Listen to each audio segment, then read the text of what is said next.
Hello, good people of YouTube. Mountbatten here, and today we are discussing what was at one point easily the most despised ship in this game, a ship that was so despised by so many, myself included, that I converted to the dark side for a bit in order to try and counter it.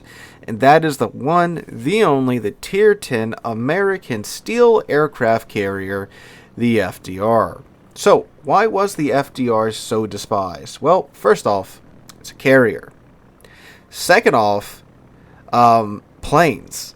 So, what is the most annoying thing about aircraft carriers? I ask you, dear viewers. Well, most of you will say, the fact that even though I focus on my AA, I might shoot down a plane or two when the CV comes around to attack me. And you'd be correct. That is one of the most annoying things about aircraft carriers. The fact that, especially when you are singled out, you feel pretty defenseless and you can't really do too much to their attacking squadrons. Again, maybe shooting down a plane or two if you time your AA correctly and you get lucky with a flak burst. Well, the FDR's planes are essentially flying tanks. They have a large amount of HP per plane, and they have good plane armor. Then take a look at the squadron size. These ain't small squadrons. There's 14 planes in the squadron with 7 attack runs per squadron, with 2 planes attacking per attack run. On top of that, each plane carries a large amount of munitions per plane. It's like the Nakhimov, where you have a large attacking squadron size, with each plane carrying maybe 1 or 2 munitions. Like, each plane carries 1 torpedo, each plane carries 1 skip bomb, and then, they all attack at the same time. No. Each plane just carries an absurd amount of explosives, if we will, for them. Like the torpedoes, in a single attack run, the FDR's planes will crap out 8 torpedoes. That's a lot. For the bombers, too. 8 bombs per attack run of the American HE bombs, and those are quite good at starting fires. So what this does is it gives the FDR amazing alpha potential. HE bombs, as we know, they're more, reliable and consistent than AP bombs. AP bombs, typically you have to citadel the ship to do any actual real damage to it. HE bombs, you gotta hit the superstructure, the weaker parts of the deck, and you'll do great pin damage and start quite a few fires. The torpedoes, of course, that's many a CV's good consistent damage dealer, and that's very much the case here with the FDR. Now, this carrier went from being an absolute menace to just being kind of And how did that happen? It's weird seeing that this ship, which was the subject of many a video from myself when this thing came out, to just kind of being like, you see it in game every now and then, you're like, oh look, that guy's still playing FDR. Now, of course, its rarity is that it is, I believe, still the most expensive steel ship, with a price tag of 33,000 steel. So that's, of course, going to limit its availability to the masses, right? But even so, it was pretty popular when it was in its heyday, right? So what happened? Well, Wargaming actually listened to the player base, and they sat down and applied quite a few changes to the FDR. And this is, the nerfing of a steel ship, right? This is a ship that you have to, grind quite a time away in order to get this much steel. So, I'm happy that they did change it, despite it being a steel ship. That's something that I find to be a very weird argument, that like, hey, this thing's busted, and I bought it in this state. Why are you nerfing it? When, that same player would probably complain if they were on the receiving end of it, right? If it's bad for the game, it's bad for the game, and it needs to get changed, right? Alright, so, what do they do? Well, I'm glad you asked. So, in update 10.8, which was, a full patch cycle after the thing had been released, they increased the torpedo arming distance from 517 to 545 meters. That's now the length of, a battleship, right? Is the arming time for these torpedoes. And these torpedoes, they're not overly fast. They are the American torpedoes. American torpedoes, if you have never been on the receiving end of them, a lot of ships, especially when you get to high tier, can just outright outrun them. So having a long arming distance like that, that's over half of the Nakamov's plane's arming distance if you want to visualize that in your head. But the torpedoes are slow. Well, they did buff the torpedo speed by 5% too to kind of compensate for that.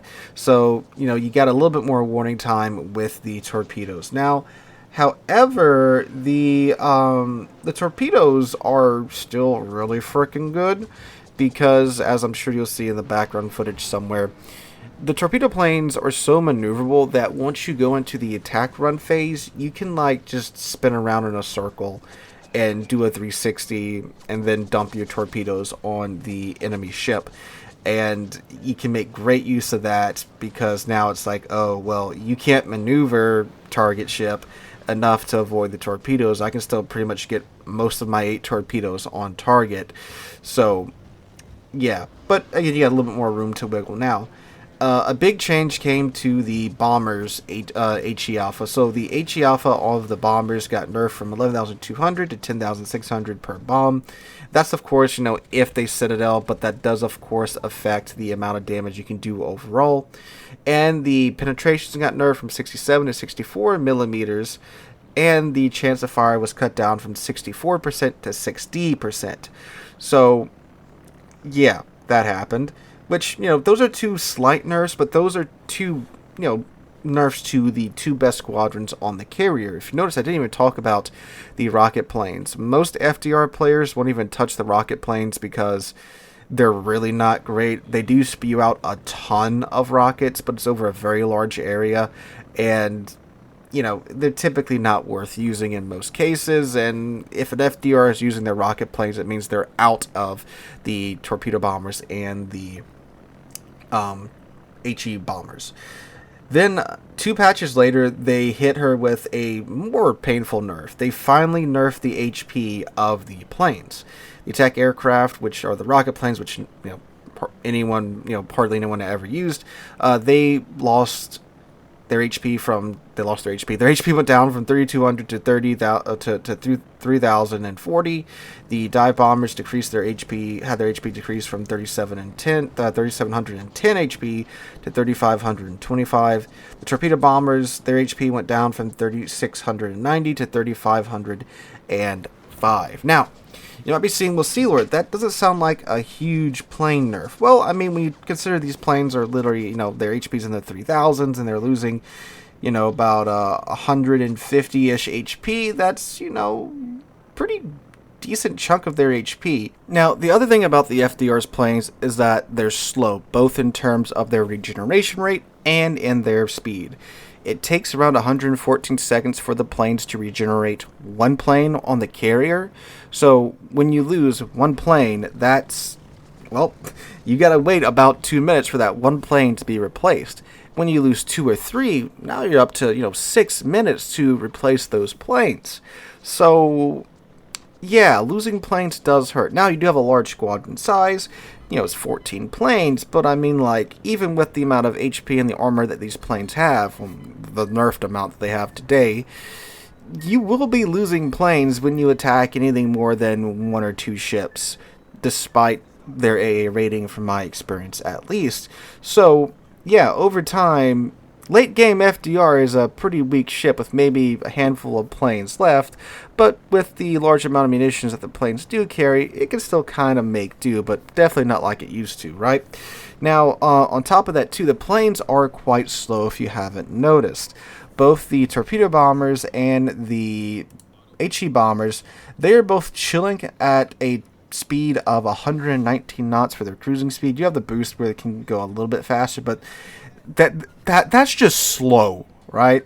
The rocket planes that nobody uses, 124 knot top speed, and yeah, no one uses them. On top of that, you have this very long cooldown time between attacking runs of around 20 seconds. So it's not like the other carriers where you can attack 2 or 3 ships in a row back to back to back with a 5-second cooldown time between runs. No. The FDR's planes, 20 seconds. So yeah, you can't do the normal CV thing of I'm going to attack him with one squadron, then I'm going to recall the entire flight back to the CV. You can't do that because the planes are so slow that by the time they get back to the carrier, I mean, shoot, they probably got another couple planes shot down when you recalled them for one thing, and by the time you get the planes from the carrier back to the target, it's such a waste of time. So you got to sit out there in the battlefield with these planes, flying through AA, losing planes, and yeah, it's definitely not quite as good as it used to be. Couple that with the fact that we've had quite a few decent CVs get released since this thing, like the Malta, for example. You know, why would you want to throw 33,000 steel away on the ship when you can get the Malta and, yeah, have a much better much better CV experience overall? I guess it is a plane experience because you are mainly playing, you know, the planes, not the actual CVs. So, yeah, like, it's still a pretty darn good CV today, but the difficulties and the play style, you know, is it really worth it when the plane HP has been nerfed and the damage that you can potentially do has been nerfed? And it's such a different CV experience from the other ones, right? Like, other CVs, with the exception of the Nakhimov line, they all play pretty similarly, and you know there's a couple differences there. Like the Germans are a little bit faster, and they have the AP rockets and the rocket torpedoes. When you get up to higher tier, you know their thing's speed. The American CV line, it's kind of like the FDR, but you don't have the long cooldown time in between. You know, you have the excellent HE bombers, the slow torpedoes, but you know, they all have their little flavoring, but you can still pretty much play them fairly similar and you'll get by. You can't do that with the FDR, right? Like, it's such a steep learning curve, and is it really worth it in today's World of Warships? I mean, for 33,000 steel, not really. And you gotta consider, too, that, like, so many ships nowadays just sit on top of one another. And the way that CV players do often get through is they do that method that I was talking about where, you know, they just send one squadron in, they attack once, they recall the squadron, and then they send another squadron out right after that, right? You know, they just keep cycling their planes incredibly fast. You can't do that with the FDR. So it's why it's kind of less seen today and less popular in my opinion. So that's my 2 cents on the FDR, a ship that, again, was once despised by pretty much everybody. I'm sure plenty still hate it, right? But thankfully we don't see it as much anymore, and it has been nerfed. So there is that. So let me know what you guys think about the FDR in the comments down below. Hope you guys have a wonderful day and wonderful rest of your week. I hope to catch you guys in the next one.